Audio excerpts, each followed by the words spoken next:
ఉన్నది. కట్టిన రిజర్వాయర్లు 218 టీఎంసీల. స్పీకర్ సార్, సార్ నోరు తెరిస్తే అబద్ధాలే మాట్లాడి అబద్ధాలతో బతకాలన్న ఆలోచన ఇంకెంతకాలం చేస్తారో నాకు తెలియదు. ఈరోజు ఎస్ఆర్ఎస్పి కానీ శ్రీపాద ఎల్లంపల్లి కానీ ఇవన్నీ ప్రాజెక్టులు, ఈ ప్రాజెక్టులకు feeder channels. Speaker sir, Medigadda, Sundilla, Annaram బ్యారేజ్ల నుంచి చుక్క నీరు తీసుకోకపోయినా గోదావరి జలాలతోని ఏ రకంగా నీళ్లు తీసుకురావాలనో ఈరోజు మల్లన్న సాగర్ కావచ్చు, లేకపోతే ఈయనే ఆ స్వామి మల్లన్న సాగర్కి ఎక్కడి నుంచి నీళ్లు వస్తాయి? నువ్వేదో పెద్ద చదువు చెప్తారు, లక్ష పార్తే కానీ మీరు ఏదైతే లిఫ్టులు పంపులు పెట్టి కూలగొట్టిన దానికి సంబంధం లేదు. శ్రీపాద ఎల్లంపల్లి లేకపోతే శ్రీరామ్ సాగర్ ఇవన్నీ ప్రాజెక్టులు మీ తాతల కాలంలో కట్టిన కాంగ్రెస్ ప్రాజెక్టులు. ఆ ప్రాజెక్టులతో ఈ రోజు మల్లన్న సాగర్ కావచ్చు, రంగనాయక సాగర్ కావచ్చు, కొండపోచమ్మ కావచ్చు, నువ్వు కట్టినవి లేకపోయినా కూడా, నువ్వు కూలిపోయినా కూడా ప్రాజెక్టులకు నీళ్లు ఇవ్వడానికి ఉంది. మీరు లేని అబద్ధాలతోని లేకపోతే మేడిగడ్డ దగ్గర కట్టిందో, సుందిల దగ్గర కట్టిందో, అన్నారం దగ్గర కట్టిన మీరు పంపులు లిఫ్టులతో కొల్లగొట్టిన 1,00,000 కోట్ల రూపాయల ప్రాజెక్టు గుండు సున్నా లేకపోయినా నీళ్లు ఇవ్వచ్చు. తప్పుదారి పట్టించకండి. రెండవది, ఈరోజు మీరు పదే అక్కడ లగచర్లలో జరిగిందంటున్నారు అధ్యక్ష. మల్లన్న సాగర్ కట్టిన రోజు ఏటిగడ్డ, కిష్టాపూర్, వేమ్లఘాట్ 14 గ్రామాలు తండాలు కలిసి పరిగెత్తించి మిమ్మల్ని కొట్టిన రోజు మీరు పోలీసుల బూట్ కాళ్ళతో తొక్కిచ్చిన రోజు, ఆ రోజు ఎట్లా జరిగింది అధ్యక్ష? గట్వేల్లోనే కదా.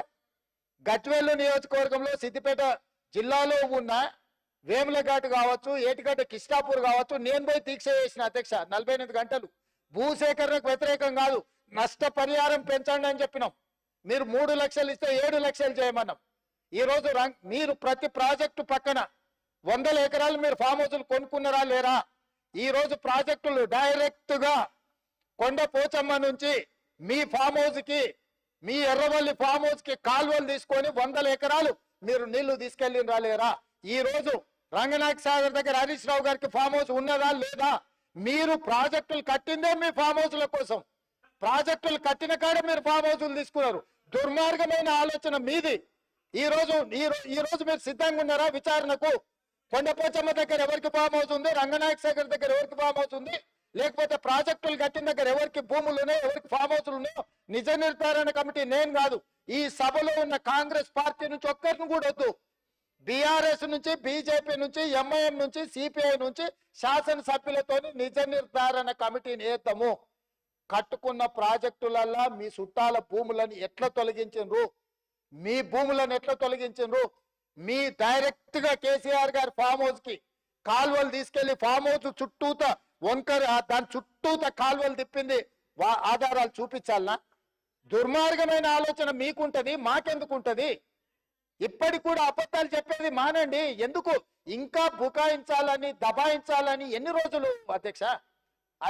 భూసేకరణ జరిగినప్పుడు భూమి కోల్పోయిన నిర్వాసితులకు బాధ, దుఃఖం ఉంటది.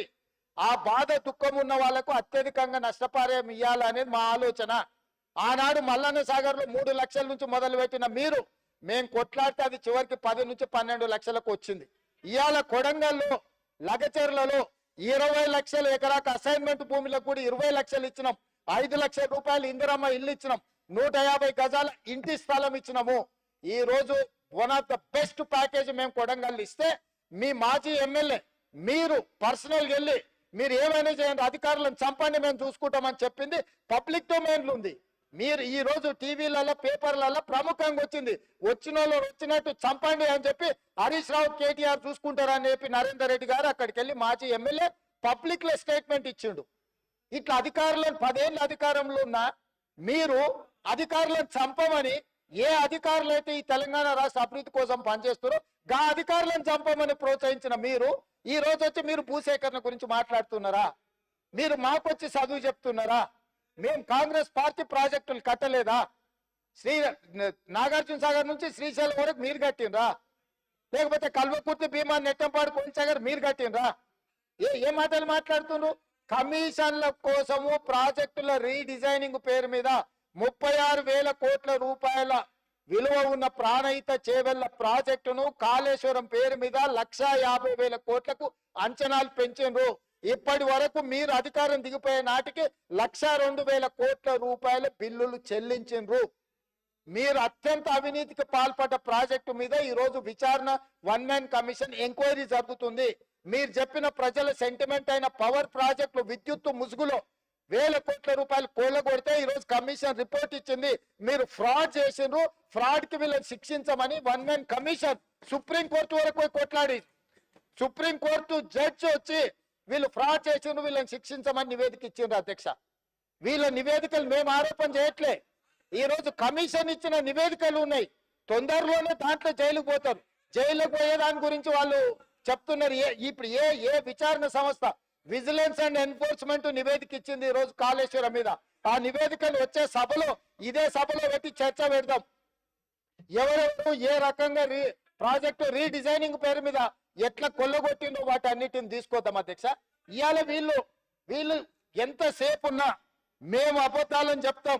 ఆనాడు 2013 భూసేకరణ చట్టం ఉంటే దాన్ని కాదని జీవో నెంబర్ 123 అని కొత్త జీవో, కొత్త రాజ్యాంగం కనిపెట్టి బయింగ్ అండ్ సెల్లింగ్ ప్రాసెస్ లో ఒక నోడల్ ఆఫీసర్ ను పెట్టాం, డబ్బులు ఇస్తాం, భూములు గుంజుకుంటాం అని చెప్తే కోర్టు కొట్టేయలేదా? కోర్టు మిమ్మల్ని తిట్టలేదా?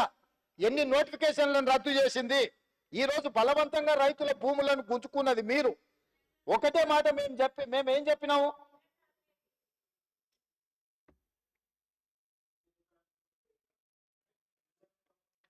నేను ఒకటే చెప్పదలుచుకున్నా అధ్యక్ష. ఈరోజు వాళ్ళు అర్థం చేసుకోవాల్సింది, కామారెడ్డిలో చంద్రశేఖరరావు గారిని ప్రజలు ఓడగొట్టిండ్రంటే ప్రజల ఆగ్రహం ఎట్లుందో అధ్యక్ష. నాకు ఓటమి మొదటిసారి కాదు, నేను ఓడినా గెలిచిన. కానీ ఆయన ఇంద్రుడు, చంద్రుడు, దేవుడు, తెలంగాణ ప్రదాత, తెలంగాణను ఉద్ధరించడానికే తెలంగాణకి ఆయన జాతి పిత అని, వీళ్ళు తెలంగాణ జాతి పిత అని చెప్పుకున్న చంద్రశేఖరరావును కామారెడ్డి ప్రజలు బండకేసి కొట్టి ఒక సామాన్యుని ఎమ్మెల్యేగా గెలిపించారు.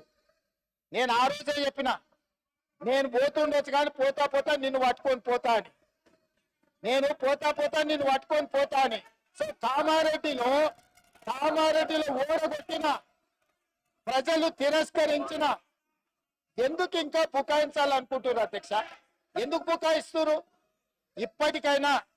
ఇప్పటికైనా నేను చెప్తున్నా అధ్యక్ష, మూసీ ప్రాజెక్టును కట్టాలన్నా వద్దా మీరు చెప్పండి.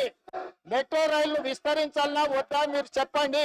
రేడియల్ రోడ్స్ వేయాలన్నా వద్దా చెప్పండి. రీజనల్ రింగ్ రోడ్డును నిర్మించాలన్నా వద్దా మీరు చెప్పండి.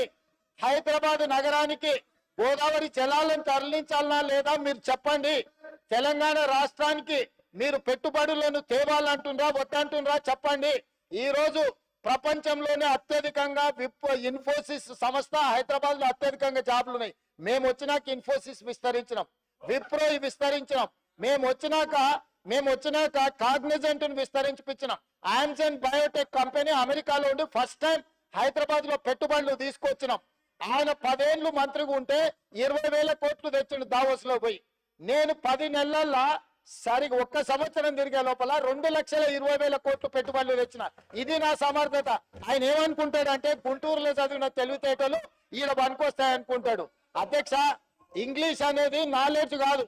4 ఇంగ్లీష్ ముక్కలు ఆయనకు రావచ్చు, నేను 4 ఇంగ్లీష్ ముక్కలు కానీ ఈ ప్రపంచంలో చైనాలో ఉండేవాడికి ఇంగ్లీష్ రాదు, జపాన్ లో ఉండేవాడికి ఇంగ్లీష్ రాదు, జర్మన్ లో ఉండేవాడికి ఇంగ్లీష్ రాదు. కానీ ఈ రోజు చైనా, జపాన్, జర్మన్ ప్రపంచాన్ని శాసిస్తుంది అధ్యక్ష. 4 ఇంగ్లీష్ ముక్కలు వస్తే ఒకవేళ హోటల్లో పనిచేయడానికి, ఆర్డర్స్ తీసుకోవడానికి పనికొస్తుండే అధ్యక్ష.